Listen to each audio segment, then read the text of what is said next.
Hello my fellow sunny people, please enjoy this short story.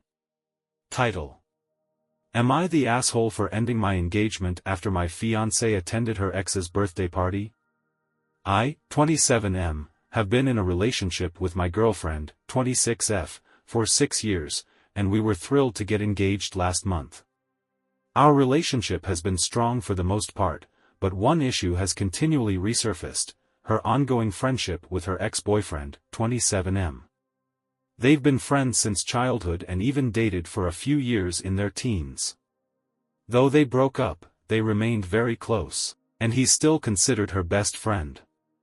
This situation has always made me feel uneasy, especially since I believe that as her partner and fiancé, I should be her closest confidant. Although I've felt uncomfortable about their closement, I've tried to be understanding and not interfere with her friendships.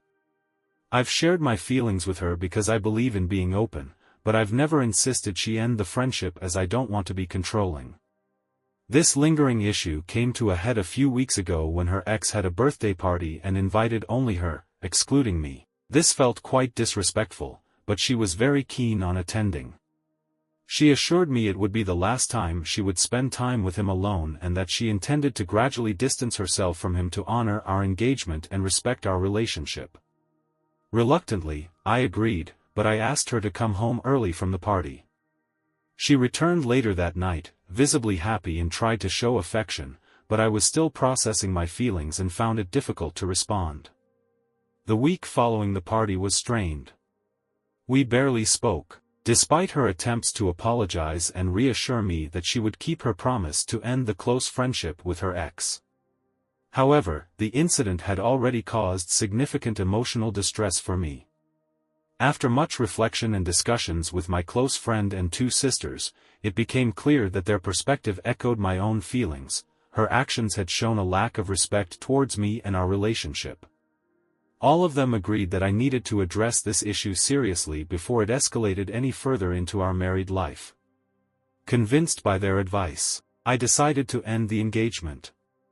It was a tough decision, but I felt it was necessary. When I shared my decision with her, she broke down in tears, apologizing repeatedly. Seeing her so upset was deeply painful, but I explained that the repeated feelings of disrespect I had experienced made it impossible for me to envision a future together. I told her that while I deeply cared for her, the fundamental issues in our relationship, particularly concerning respect and priorities, needed to be addressed for us to have a healthy partnership. This was a pivotal moment for us both to reflect on what we truly valued and needed in a relationship. Ending our engagement was one of the hardest decisions I've ever made, but I believed it was the right thing for both of us. It would give us both a chance to find happiness that aligns more closely with our individual needs and values, allowing us to grow in ways that we couldn't together. Update: It's been a week since I ended things with my fiancée. Following our breakup, she packed up her belongings and moved back in with her parents the very next day. Curious about how she was coping, I reached out to a mutual friend for an update. Unfortunately, the news wasn't good. She's really struggling and has become a shadow of her former self. Her parents, who were fond of me, are unfairly blaming her for the breakup, which is only making things worse.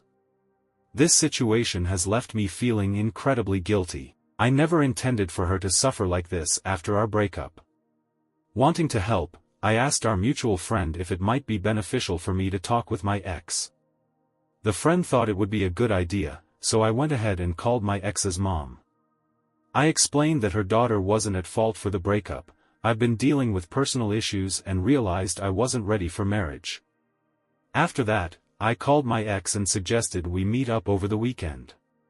She agreed, and even though she sounded pleased, her voice was hoarse, which concerned me. We're planning to sit down together this weekend, and I'm going to make it clear that she isn't to blame for any of this. I've been battling some internal demons, and ultimately, I think we weren't right for each other. My goal is to assure her that she's not at fault and to help alleviate any guilt she's feeling. I hope this conversation will help her start to heal and return to her usual self. Final update. Yesterday, I met up with my ex at a coffee shop, a couple of days ahead of our initially planned weekend meeting. We both felt that meeting sooner was better. Over coffee, we talked at length. I opened up about the reasons our relationship hadn't worked out, explaining that my own insecurities were the main issue, and that she truly deserved someone who could give her the love and support she needed. I reassured her that she had done nothing wrong, that she had always respected me, and that the breakup was entirely on me. I urged her not to be so hard on herself because none of this was her fault. During our conversation, she brought up the possibility of remaining friends or even reconciling in the future. She emphasized that, even if we didn't get back together romantically, she still valued our friendship and wanted to keep that connection. I hadn't expected her to suggest this, and it made me realize just how poorly I had handled the situation. Initially, I thought it best to suggest a clean break, to avoid any lingering feelings that might complicate her healing process. However, seeing her reaction, she started crying intensely. I knew I had made another mistake. It was clear how much this was affecting her mental health, and I couldn't bear to see her in so much pain. So, I quickly changed my stance, assuring her that remaining friends was something I too valued and had simply misunderstood her earlier question. She was relieved but checked if she was pressuring me into maintaining the friendship. I reassured her earnestly that she wasn't, and that I genuinely valued our friendship. She also mentioned her best friend, whom she had distanced from. I encouraged her not to cut off ties with him, highlighting that she didn't deserve to lose another important person in her life. However, she explained that their situation was different, they were simply at different stages in their lives, and she felt it was time to let that friendship naturally fade away. We continued our conversation for another hour or so, and by the end, her spirits had visibly lifted. Seeing her smile and laugh again made me feel much better about how things had turned out. My plan now is to support her as a friend until she feels stable and her mental health has improved. Once I'm confident she's in a good place, I'll consider if and how we might need to adjust our friendship to ensure we both can move forward healthily.